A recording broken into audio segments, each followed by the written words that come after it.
Hello everyone, I'm Lazy Grouse, and today we're gonna take a look at the mod Roar of the Jade-sea.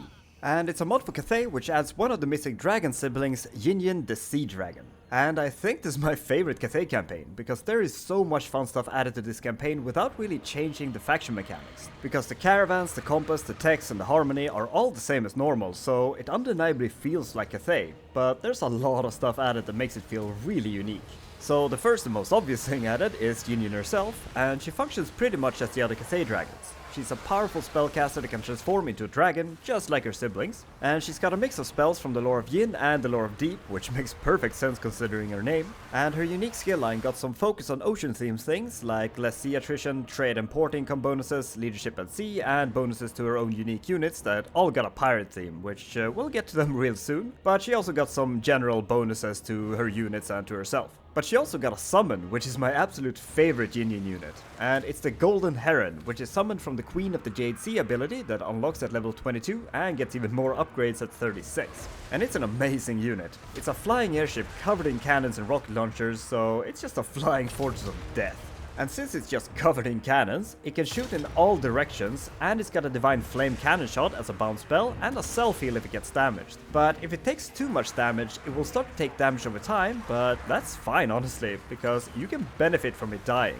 Because when it dies, it blows up in spectacular fashion and will kill anything beneath it while it does. So you can place it strategically to blow up entire enemy armies, but be careful not to keep this thing above your own army, because that's an easy way of taking out your own troops. But speaking of ships in Yin-Yin, she is the Admiral of the Cathayan Grand Fleet, so it makes perfect sense that she's got shipbuilding. So she's kind of a pseudo horde lord, because she builds her own recruitment buildings, and most of her buildings are just recruitment. Except for the hold, which gives you post-battle income, replenishment and horde growth, and the deck which gives combat bonuses to your infantry. And that's pretty much all of Yin-Yin's campaign mechanics, which doesn't seem that different from the other dragons, but besides Yin-Yin and her mechanics, part of what makes her campaign so special is everything else around her.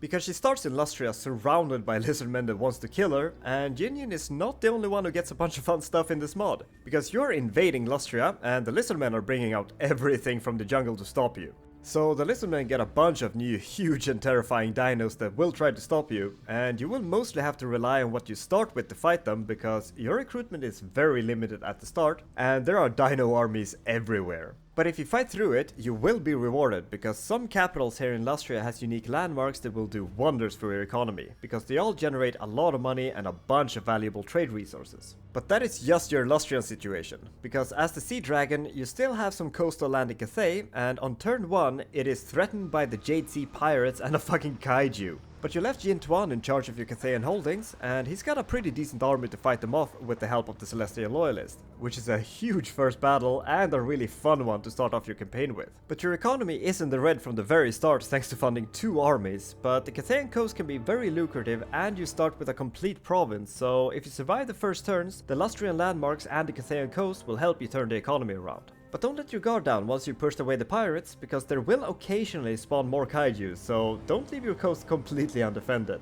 But I think that's all for the campaign, so let's take a quick look at Yin-Yin's pirates. So not all of our units are available from Yin-Yin's shipbuildings, because some units have direct upgrades, which is all available in Yin-Yin's shipbuildings, while the other ones are unlocked by landmarks in Cathay and other buildings. So I'll probably add some kind of indicator or something for which units are available from her buildings. So, her basic pirates are the Jade-sea Pirates, and they come in 3 different variants, dual-wielding spears and pistols. And they're all pretty self-explanatory. The spears are anti-large, dual swords are anti-infantry as expected, and they both have devastating flanker, while the pistols got a ranged attack obviously, and fire whilst moving. And all 3 variants have Banzai, which gives them speed, missile resistance, unbreakable, and cause terror when charging, so you can do some fun terror routing with these guys. But other than that, they got decent stats for early cheap units that are fine in the front line, but they work best as a flanker. And next we got the Jade-sea Tepegumi, which is a long rifle missile unit, and the Dragonfleet Marines, which is just a straight upgrade from the Tepegumi. And they both got long range and AP, so they do really good damage at a distance, and they're decent enough in combat so they can defend themselves until you bring some backup. But the Dragonfleet Marines also have a regiment of renown that gives them flamethrowers, and I wish these guys were a normal unit because I love my flamethrowers. And like other flamethrowers, they can just melt infantry unit blobs, but be careful around your own units because they can accidentally melt them as well. And next we got the samurai units, the Jade-sea Ronin and the Sea Dragon Hatamoto, and they are infantry blenders because they got good stats, high damage with AP and anti-infantry. And they also have Banzai, so they get some nice bonuses when charging, and Death Blossom, so if they take enough damage without routing, they become unbreakable and almost doubles their damage. And then we got the Yi-Chai Jungle Fighters, and they're an anti-large archer hybrid unit that got really good stats, so they can defend themselves, and their bow got poison attacks, but their normal damage with the bow is pretty low if they shoot normal sized units, but they got 10 anti-large on their range attacks, so they're great at taking down large monsters, which is very common in this campaign. And next we got the big guns, because the Ogre Whalers are also an anti-large shooting unit, and they're a variant of the Lead Belchers, but they do much less damage to normal units, but got a 200 bonus versus large. So they are insanely good at taking down large units, but pretty mediocre at anything else. So if you need a kaiju or some big dino taken down, these guys are your best option.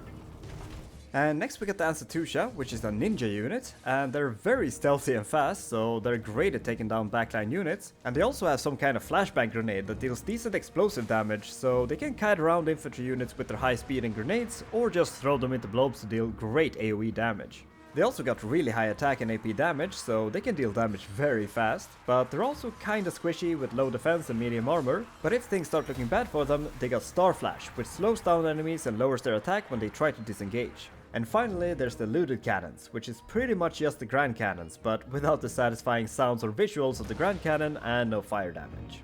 And that's Roar of the Jade-Sea. And if you haven't tried it and want to experience a new Cathay campaign, then I can highly recommend this mod. So if you're interested, I'll add a link to the mod page in the description, so you can go and show Poljanan, the mod creator, some love. And thank you so much for watching. I hope you enjoyed the video, and if you did, leave a like, comment, subscribe, and I'll see you next time. Bye bye!